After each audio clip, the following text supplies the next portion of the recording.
reste entre nous, mais moi, en tant que diplomate égyptien, j'ai toujours été un peu surpris par l'attitude des porte-paroles nord-coréens ou iraniens il y a une quinzaine, vingtaine d'années. Et je me trouve dans cette situation parfois. C'est que un dialogue de sourds. Donc, moi, je vous dis carrément à droite, et vous, vous me dites que non, non, non, c'est carrément à gauche. Et désolé, c'est vous qui comprenez rien. Mais je suis incapable de vous dire que vous, journalistes professionnels extraordinaires du New York Times, vous dites que n'importe quoi. Qu'est-ce qui s'est passé quand, en Égypte, il y a eu 74 églises qui ont été brûlées durant la période des frères musulmans? Personne n'a rien vu. Mais vous êtes des professionnels quand même. Mais vous n'avez rien vu. Et ça a mis une semaine. Et c'est seulement après que les méchants Fox News l'ont annoncé, que tout le monde a réalisé que oui, effectivement. Là-dessus, je ne fais pas partie de ceux qui croient nécessairement dans la théorie conspiratoire. Mais franchement, je n'ai pas de réponse. Moi, j'ai été porte-parole à la présidence de la République. J'ai eu la chance et l'honneur de travailler avec l'actuel président, M. Abdel Fattah el-Sisi, mais également notre président ad intérim, le président Hadi Mansour.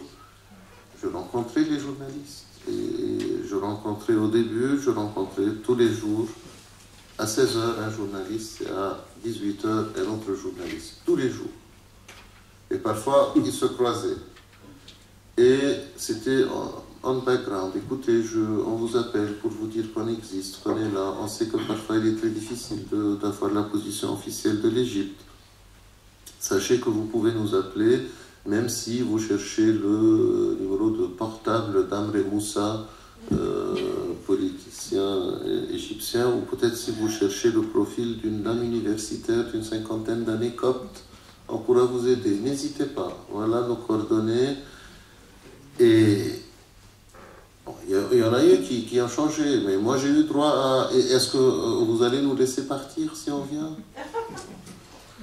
Et moi, tout ce que je vais vous dire, c'est que, parce que vous tous, vous êtes liés un peu plus que la moyenne, que l'Égypte.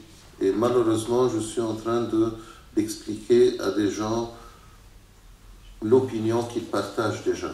Parce que, vu votre connaissance de l'Égypte, malheureusement, moi je parle des autres, qui ne s'intéressent pas de l'Égypte. Et nous, on a fait 2 révolutions en moins de 3 ans. Je me rappelle avoir vu le président de la République parler à un chef d'État en lui disant « Mais sachez que nous, on tient aux droits de l'homme.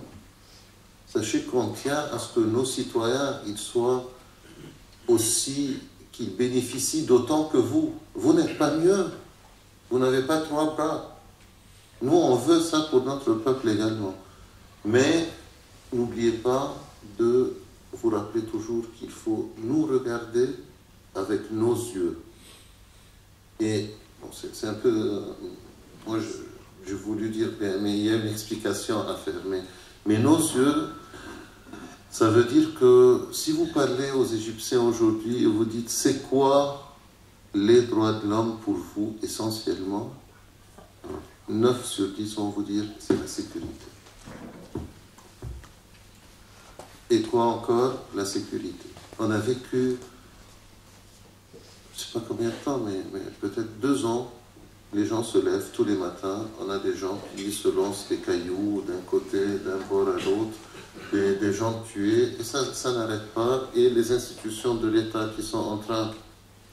Vous avez des policiers qui ont peur de faire leur travail, tout simplement, parce que suite à la révolution, on va leur dire, vous êtes des méchants, on va vous punir, on va vous traduire en justice. Alors très bien, votre voiture est volée, monsieur, et probablement elle est dans la 3e rue à gauche. Oui, mais est-ce que vous allez venir? Non, non, non, c'est votre affaire.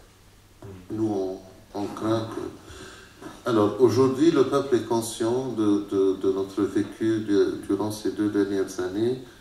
La sécurité, les droits de l'homme, je vous rappelle, quand on a eu les incidents ici à Paris, moi je suivais avec beaucoup d'intérêt des sentences en justice très rapides, apologie au terrorisme, tout de suite. Et c'est juste, c'est ce qu'il faut faire. Ça n'a pas choqué quiconque. Chez nous, quand il y a des sentences rapides, ça choque les gens. Il y a eu également des mesures exceptionnelles. Donc, ces gens-là, on va considérer qu'ils n'aient pas de passeport, qu'ils n'aillent pas en Syrie ou en Irak. On va essayer, quand ils reviennent, on va les contrôler, on va les suivre. Personne n'a été choqué.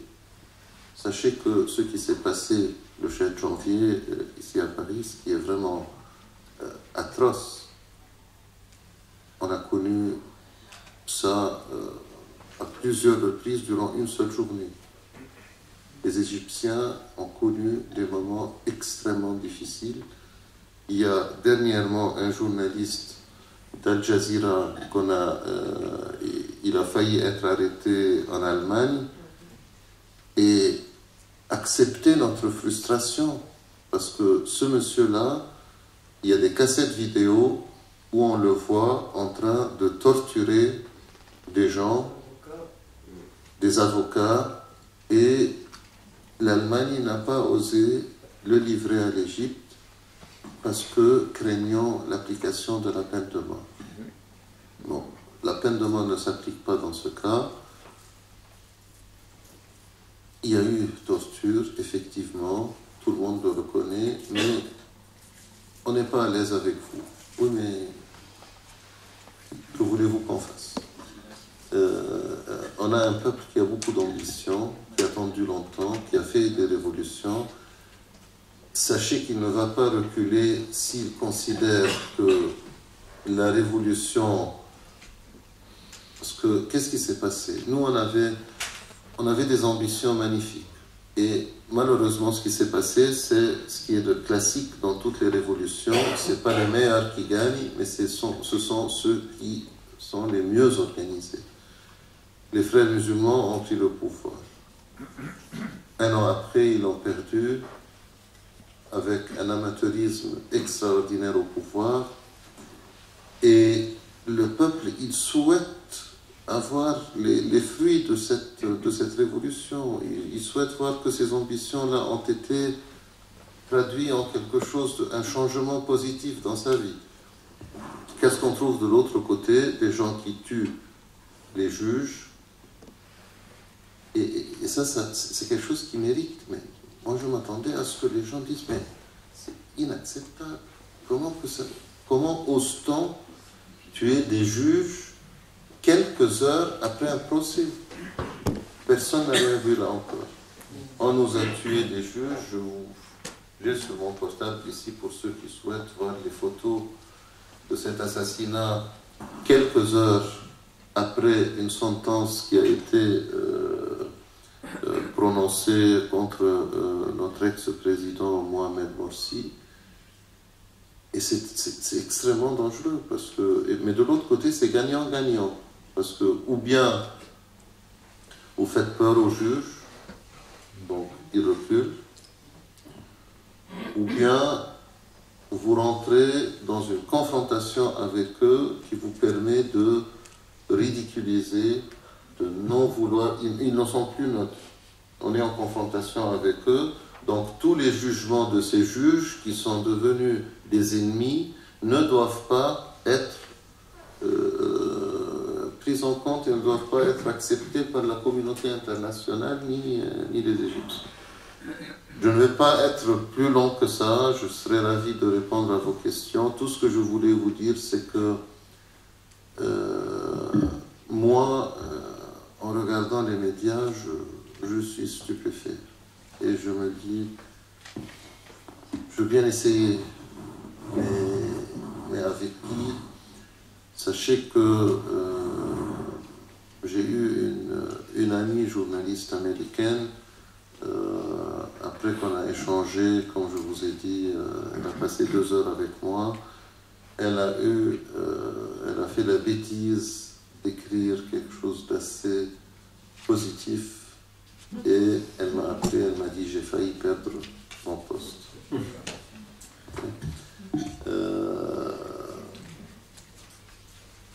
Est-ce que, mais nous, encore une fois, on refuse cette théorie conspiratoire.